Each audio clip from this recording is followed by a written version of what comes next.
doing an itinerary video for Colorado Springs, a place I moved to in 2013, which at that time the population was at 438,540 people.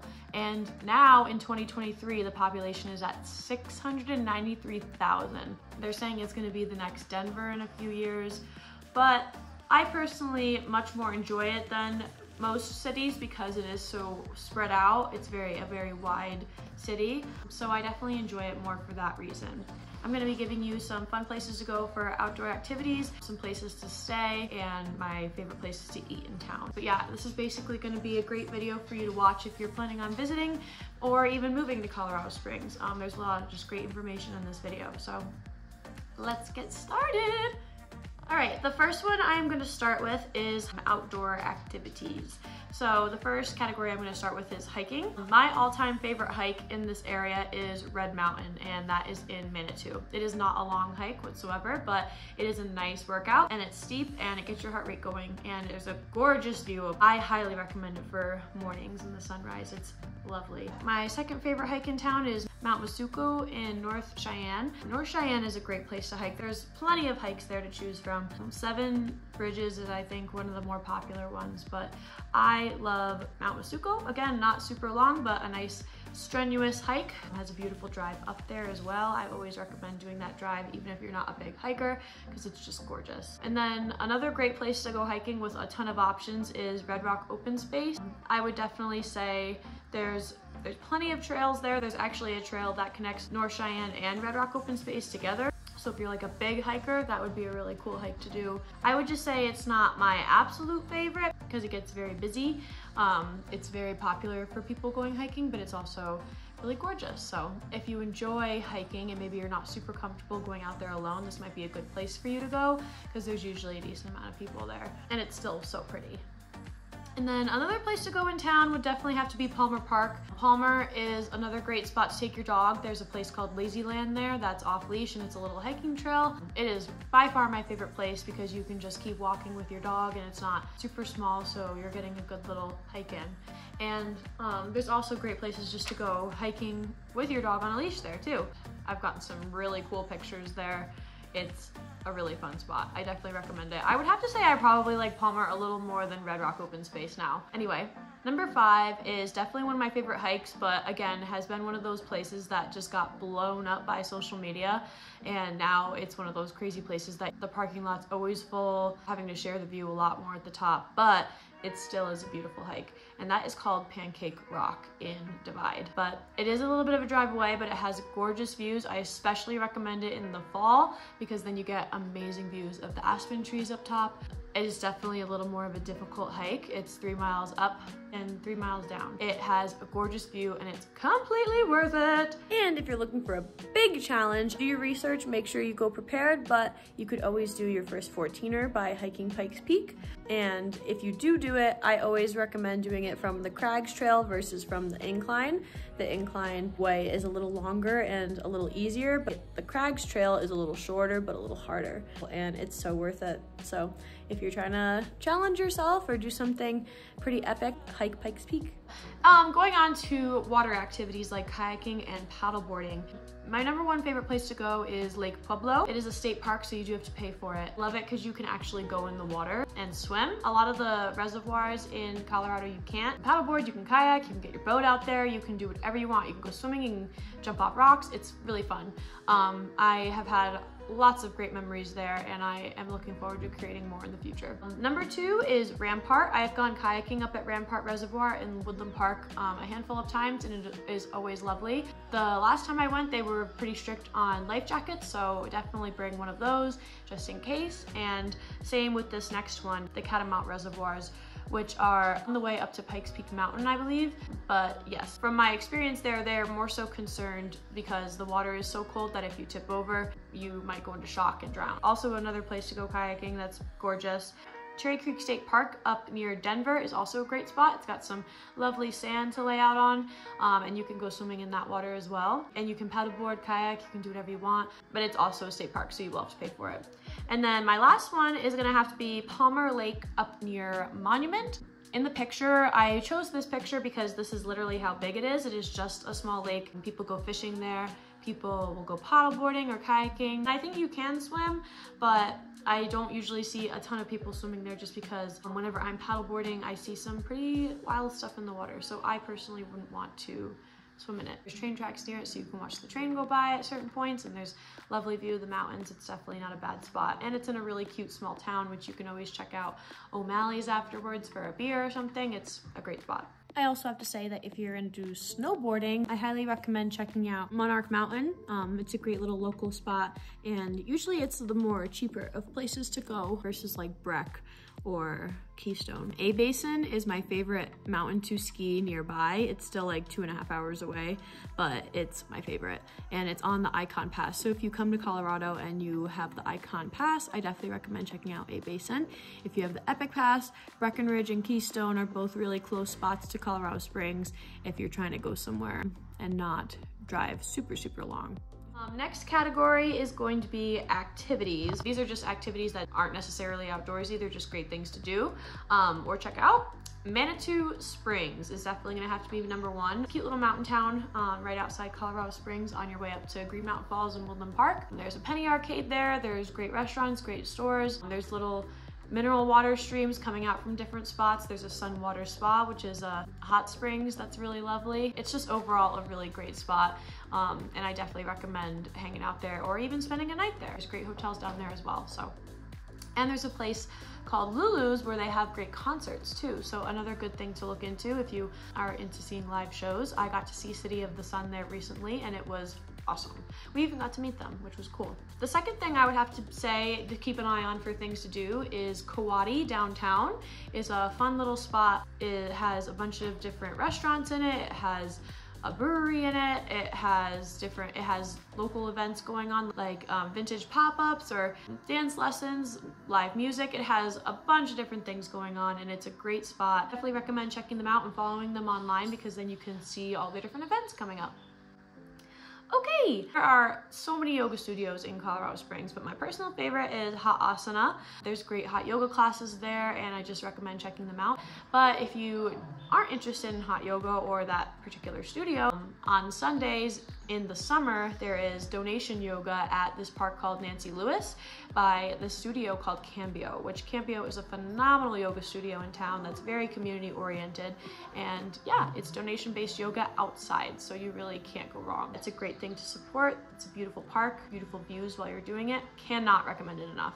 Another fun activity I would have to recommend would be to go climbing at City Rock downtown. It's a great indoor climbing area, but if you're really into bouldering, there's actually places for you to boulder in Garden of the Gods, which I highly recommend. Garden of the Gods is a beautiful spot, but it's also very busy, but you have to see it at least once in your life. It's a gorgeous place. I definitely recommend it around sunrise, but if you don't do that, then there's again, great places to go bouldering. I would just make sure you bring someone who has a crash pad or figure out how to get one. And then lastly, another great thing to check up on is Airbnb experiences. If you go on Airbnb and type in experiences, there are tons of options. There's photo shoots at Garden of the Gods, there's guided hikes, there's pottery classes, there's knife throwing, there's so many different things. If you're bored one night and just don't know what to do, go on Airbnb experiences and look at your options because there's so much to do. Checking out the downtown and old Colorado City area is definitely a good idea. My favorite local store has 2 spots there called Eclectic. It's a great store for local artists to share their items, their things that they create. But either way, both of those spots, old Colorado City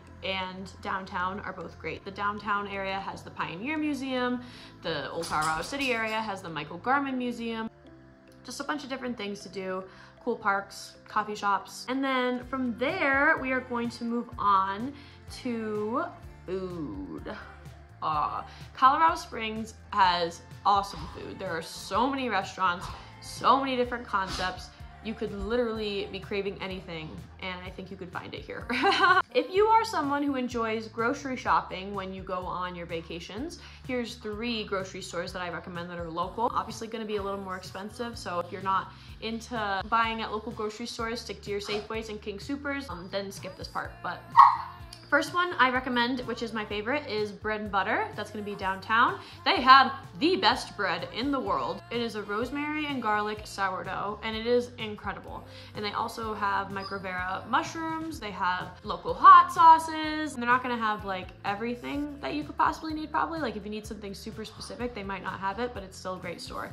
Coming in a very, very close second, like I don't even know if I could say that it's second. I think that these two just share first place, is Mountain Mama's, and they have phenomenal food. It's a great store. They have a little more option than Bread and Butter, I feel like, but they have great food. They have a deli there if you want to get a sandwich to go. It is a great spot to check out. And then lastly, if you're a big meat eater and you're very conscious about where your meat comes from, I recommend going to Ranch Foods Direct. It is a great spot. I just was introduced to it recently. I definitely recommend it. Going out to eat, however, is a little bit of a different story. I kind of just picked categories and food and then picked my favorite spots. We'll start with tacos. I had to pick 3 different spots because 3 of these spots are so different and so unique in their own ways. I couldn't pick. So my first is Dos Santos, and the cool thing about Dos Santos is that they just started to do early morning breakfast burritos from 7 to 9. So if you want a really good place to grab a good burrito, I'd recommend checking that place out. But then also their normal hours, they sell incredible food. All super fresh. Their margaritas are phenomenal, just your classic agave, lime, and tequila. And then second taco place would have to be Pig Latin. They have great tacos, but they also have plantanos, they have tostones. Their food, it is incredible. Ugh. And then coming in third for tacos is gonna have to be T-Birds, and I have to say their queso is the best queso I have ever had in my life. So, and none of those other 2 places have queso, I believe, so if you want really good queso, go to T-Birds. Best Italian in town, I would have to say, would be Paravicini's, which I used to work at. It's a great spot. Paravicini's has a really good price point, but if you're looking for something a little more fancier and a little more unique Italian dishes, I recommend going upstairs from Paravicini's to Sopra. Both restaurants are owned by the same man, same chef, but they have different ideas and different concepts. And then pizza. Pizza is really hard to decide. There's a lot of really good pizza in this town. I have to say currently my favorite place is Slice 420. They have so many delicious, unique pizzas. It's so hard to choose, and it's for a great cause. If you go there, you should read about their story. It's really sweet. But then other than that, number 2 would be Fat Sully's, which is actually really close to that Kawadi place I was telling you about. Giant pizzas. It is so yummy. You can't go wrong. And then if you're looking for a really good spot that's good Chicago pizza, Blackjack's. I cannot recommend it enough. Then 2 other spots that are just a little more unique. One's Greek food and one is Thai. I recommend Wild Ginger in Old Colorado City for Thai food. I've gone there a handful of times and I've always loved it. And then I also recommend Jake and Telly's, which is also in Old Colorado City, and it is a Greek place.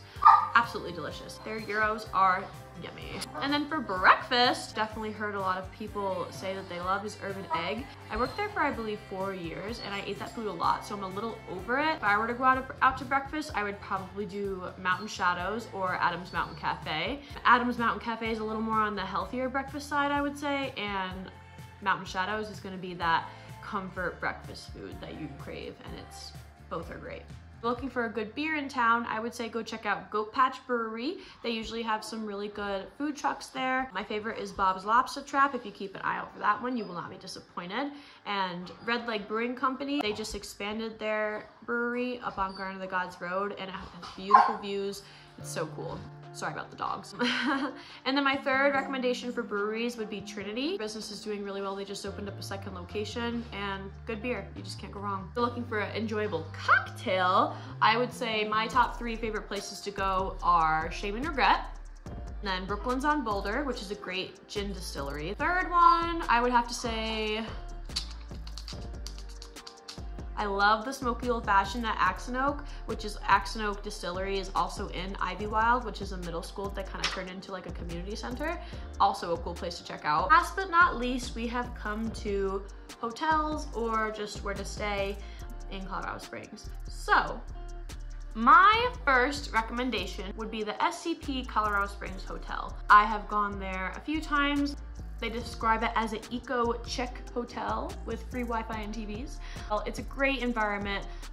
It's probably my favorite in town. That's not gonna break the bank. The second option I would give is Kinship Landing downtown, which is a really cool spot because they offer little hostel bunks if you're not trying to spend a lot of money, which hostel staying is a great way to meet people if you haven't done it before. I would not be intimidated by it. I would just always bring really good locks to keep your stuff locked away, but I have met some of the coolest people in my life from hostels. And then my third option is Airbnbs. I mean, you really truly cannot go wrong if you're trying to save money.